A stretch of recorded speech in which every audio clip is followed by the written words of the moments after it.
Hey, how's it going? This is Tex. I hope you're having an awesome day. This is Tex Talks. Today's discussion is going to be what I sometimes refer to as our personal illusion or the big magic trick that we pull on ourselves. And what this comes down to is understanding whether we do or don't really like the things we say that we do or don't like, and why do we invest so much emotion in the things that we invest emotion in.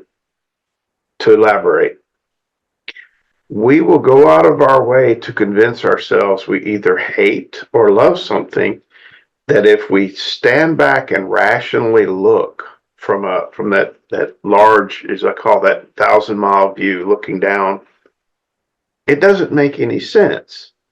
But in the middle of it all, we want to feel strong emotions. Strong emotions have lots of purposes.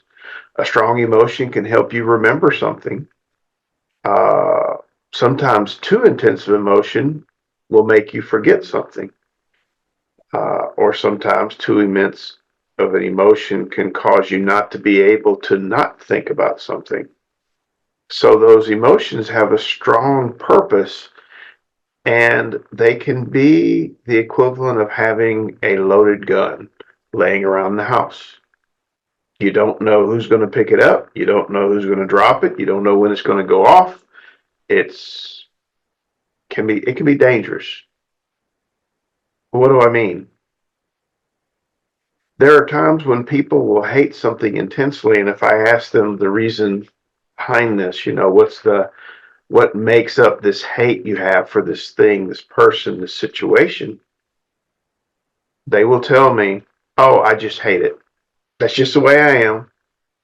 Or on the flip side, "Oh, I just really like this," or "I love this, and I can't tell you why."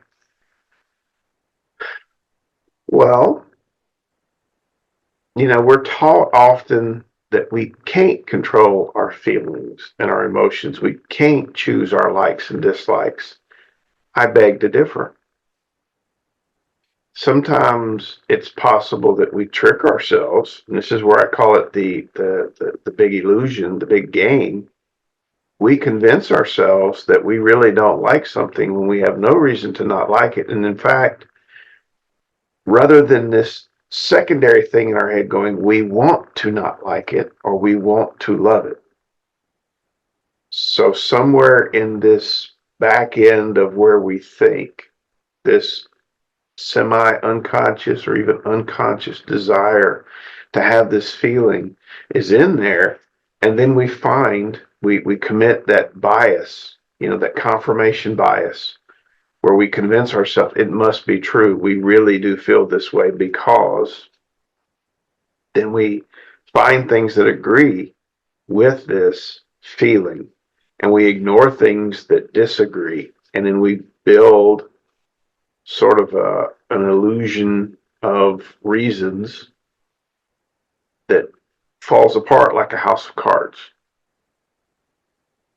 To give you an example, if for some reason my family, my friends, whoever, don't like something, and it could be something as silly as a video game, or it could be something as serious as a person, an organization, a group of people.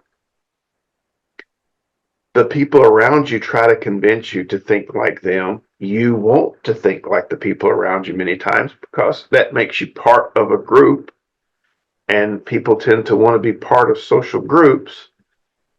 So then you go, okay, they feel this way. They really hate this or they really love this. And then you listen to the reasons for it, again, committing that confirmation bias, things that agree or would seem to say that, yes, your emotion is the right emotion, and you ignore the other stuff. Even to the point of where you could convince yourself to be unhappy. In other words, my feelings when it comes to happiness and things is, it goes back to that basic saying I have that people never get what they want and never want what they have. And the thing is it's not necessarily because they cannot acquire this thing that they think will make them happy. It's that the minute they acquire it, they often don't want it anymore. Or, strangely enough, they also have a problem with not being able to appreciate the things that they do have until they lose them. And this losing could be, losing of an object or a status or a person. And the person could be just, the person walks away and doesn't want anymore, or the person actually passes away. Then suddenly we miss them. Oh my God, the lamentation, the crying, they're gone. But we didn't feel that way when they were around us. It's only when they've left that we feel that way. It's only when you lose something, the old saying, you don't miss the water till the well runs dry. Well, it applies here very clearly that we somehow are in charge of our own feelings and we shape them. We basically trick ourselves into feeling this way. And where does this spill over into? People are convinced I can't be happy unless, I'll only be happy when. And then those things become part of this, illusion that allows us to say, and I'm not happy because there's a reason I don't have this thing. Now, sometimes people can use that to their own gain, in the sense of like finding a goal that's just a little further out so that they can push themselves to achieve more, run faster, work harder, think more, study more, and they see a goal and they push for it.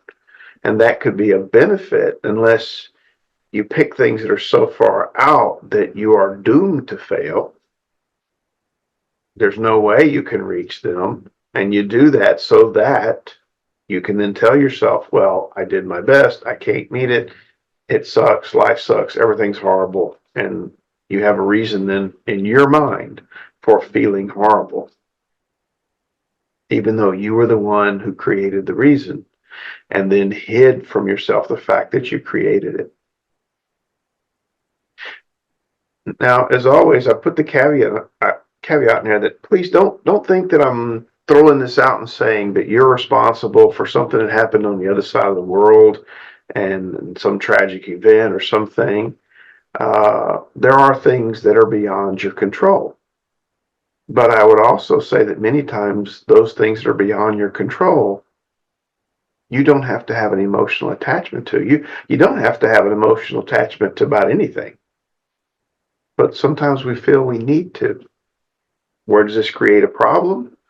This person said this thing and they were being, they disagree with my thoughts, or they said something I think, was personal against me. Therefore, I'm angry. I'm mad at them. And then my question becomes, what are you mad about? Well, I'm mad at them. Can you elaborate? Give me some more. What do you mean this I'm mad at them? Oh, well, they said this mean thing and, they made me angry. And I've discussed this before about feeling that others make you something. My question always goes back to, so you mean that anytime you hear those words, it is mandatory, it is a universal principle that will result in anger in the person that's being talked about. And that falls apart. Because one, if it's said you didn't hear it, well, it was said. You shouldn't just magically, mystically have this thing transport through the air and you suddenly be mad and go, I'm angry. Somebody must have said something bad about me somewhere. I don't know. Or somebody could actually say those things as part of something else, like you're, in a play or a movie script. People say things all the time and other people don't take them personally. The other thing is unless you believe something, why would you take it personally? Again, it's the illusion that you're playing and making over your life, thinking that all these things are why you have these emotions, instead of going, I can choose what to do with my emotions and my feelings. I can also choose to like or not like stuff. That being said, wrapping myself up in achieving, getting, or acquiring this thing, I can see how you could say it would be fun. It would be nice. Having that brand new Jaguar. Oh, that would be sweet. Won't lie. Pretty car. But saying that that is the end all do all, and if I have it, I will be happy, that's not necessarily true.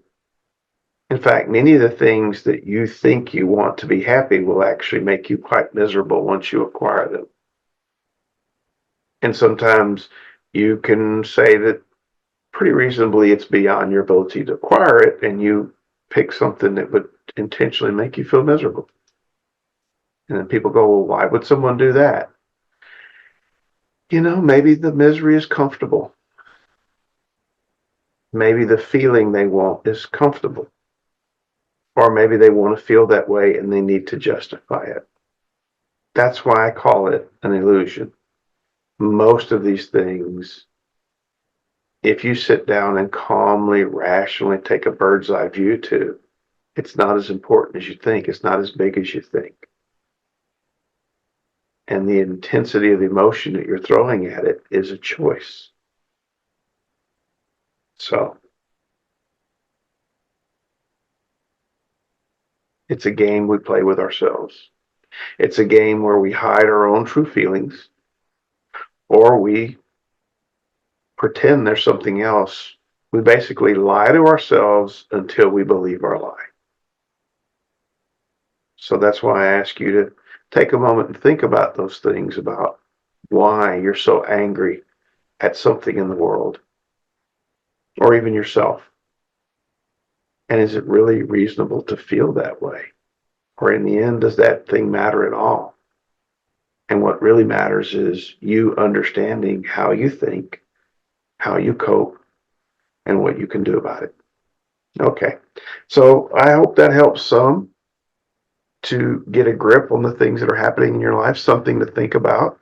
If you want more, please, request more. I'll make another video. I'll try to respond. I'll do something. If there's part of it that you don't understand or you want more in-depth discussions of it, don't be afraid to ask for what you want. I'll do my best. Y'all have a great day.